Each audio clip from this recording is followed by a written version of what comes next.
ಚಾನಲ್ಗೆ ಸ್ವಾಗತ. ನಾನು ನಿಮಗೆ ಇವತ್ತು ತಿಳಿಸಿಕೊಡ್ತಿರುವ ಚಿಕನ್ ಗ್ರೇವಿ ನೋಡೋಣ ಬನ್ನಿ.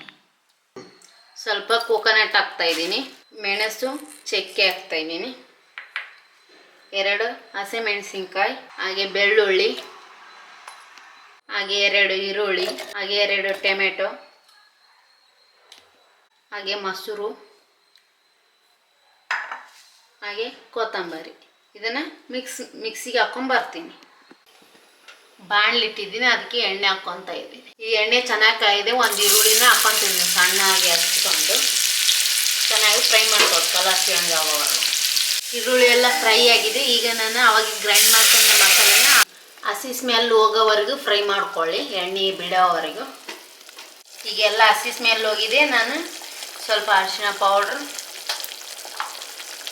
ಹಾಗೆ ಖಾರದ ಪುಡಿ, ಅವಾಗೆ ಮೆಣಸಿನ್ಕಾಯಿ ಹಾಕ್ಕೊಂಡಿದ್ವಿ, ನೋಡಿಕೊಂಡು ಹಾಕ್ಕೊಂಡಿದ್ದೀವಿ.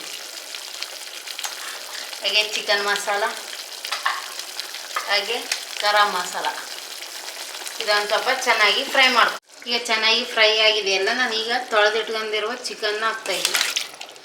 ಅದನ್ನು ಚೆನ್ನಾಗಿ ಫ್ರೈ ಮಾಡ್ಕೊಂಡು 2 ವಿಸಿಲ್ ಊದಿಸ್ಕೊಳ್ಳಿ.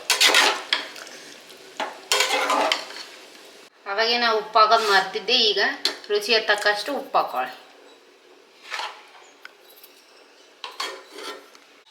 3 ವಿಸಿಲ್ ಆಗಿ ನಮ್ಮ ಚಿಕನ್ ರೆಡಿ ಆಯಿತು. ನೋಡಿ ಎಷ್ಟು ಚೆನ್ನಾಗಿ ಕಾಣಿಸ್ತಾ ಇದೆ, ಜ್ಯೂಸಿ. ನೋಡಿ ನಮ್ಮ ಚಿಕನ್ ಗ್ರೇವಿ ನೋಡಿ ಎಷ್ಟು ಚೆನ್ನಾಗಿ ಕಾಣಿಸ್ತಾ ಇದೆ. ನೀವು ಒಮ್ಮೆ ಮಾಡಿ ಟೇಸ್ಟ್ ಮಾಡಿ.